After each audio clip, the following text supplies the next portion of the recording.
በኢትዮጵያ የሎጂስቲክስ ዘርፉ አፈጻጸም ከሌሎች ሀገራት ጋር ሲነጻጸር ዝቅተኛና ያልዘመነ መሆኑ ተገልጿል። ሀገሪቱ የራሷ የባህር ወደብ የሌላት መሆኑን ጨምሮ ዘመናዊ መሰረተ ልማት አውታሮች አለመሟላት፣ በዘርፉ የሰለጠነ የሰው ኃይል እጥረት እንዲሁም የተቀናጀ አሰራር አለመኖር የሎጂስቲክስ ዘርፉን እየፈተኑ ያሉ ተግዳሮቶች ናቸው ተብሏል። የኢትዮጵያ ፍሬት ፎርዋርደርስ ኤንድ ሺፒንግ ኤጀንትስ አሶሲዬሽን ከባህር ዳር ዩኒቨርሲቲና ኩን ፋውንዴሽን ጋር በመተባበር ያዘጋጀው ብሔራዊ የሎጂስቲክስ ጉባኤ ትላንት ሲካሄድ ብሩክ ቀናው ተገኝቶ ነበር። ዝርዝር አለው።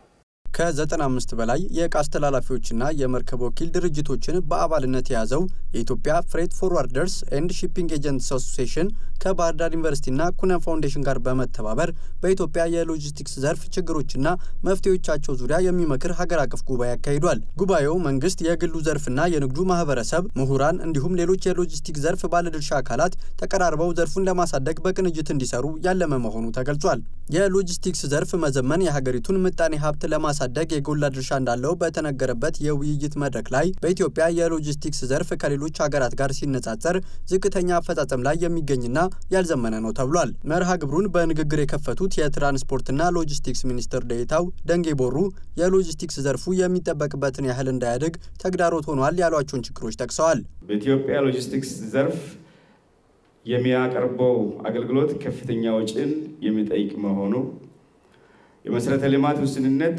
የተቋማት ቅንጅት ማነስ፣ ቢሮክራሲና ወደብ አልባነት፣ ዝቅተኛ የቴክኖሎጂ አጠቃቀም፣ እነዚህ ጉዳዮች ተደማምረው እና ሌሎችንም ተግዳሮቶች በዓለም አቀፍ ገበያ ያለንን የመወዳደር አቅም እየፈተኑ ይገኛሉ።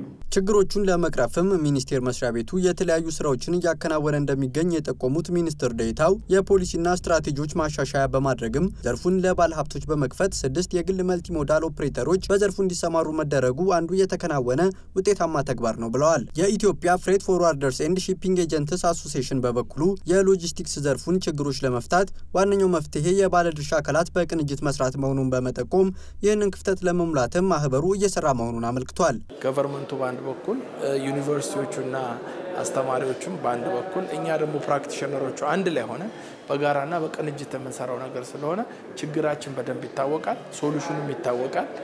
ፕላኖቹንም በስርዓት እናስቀምጣለን። የአጭር የረጅምና የመካከለኛ እቅዶችን እናወጣና በጋራ ከሰራናቸው ነገሮችን በጋራ ውጤት እናመጣለን በቅርቡ ማለት ነው።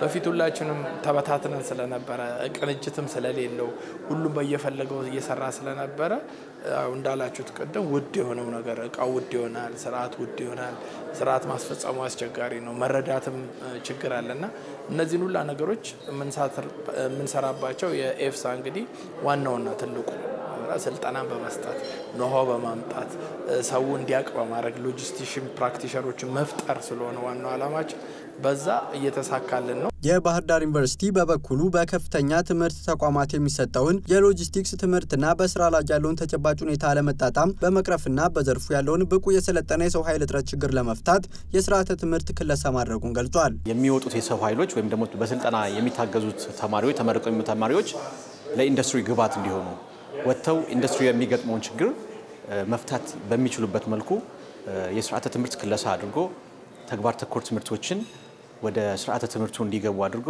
ተማሪዎች ከመመረቃቸው በፊት የስራ ላይ ልምምድ እንዲያደርጉ። ምክንያቱም ሎጂስቲክስ ወይም ደግሞ የአቅርቦት ሰንሰለት አስተዳደር ባህሪው በንድፈ ሐሳብ ብቻ የሚታገዝ ትምህርት ሳይሆን ቴክኒኮች የሚያስፈልጉት፣ የስራ ላይ ልምምዶች የሚያስፈልጉት፣ ስራ ላይ ያሉ ክህሎቶች የሚያስፈልጉት ስለሆነ በግሉ ዘርፍ ላይ የተሰማሩ አልሚዎች ወይም ደግሞ አንቀሳቃሾች እንዲሁም መንግስትን ጨምሮ በሙያው ላይ የሚያስፈልጋቸውን ክህሎቶች ከግምት ውስጥ በማስገባት እና እሱን ወደ ስርዓተ ትምህርት በመቅዳት ተማሪዎችን እያሰለጠነ ይገኛል።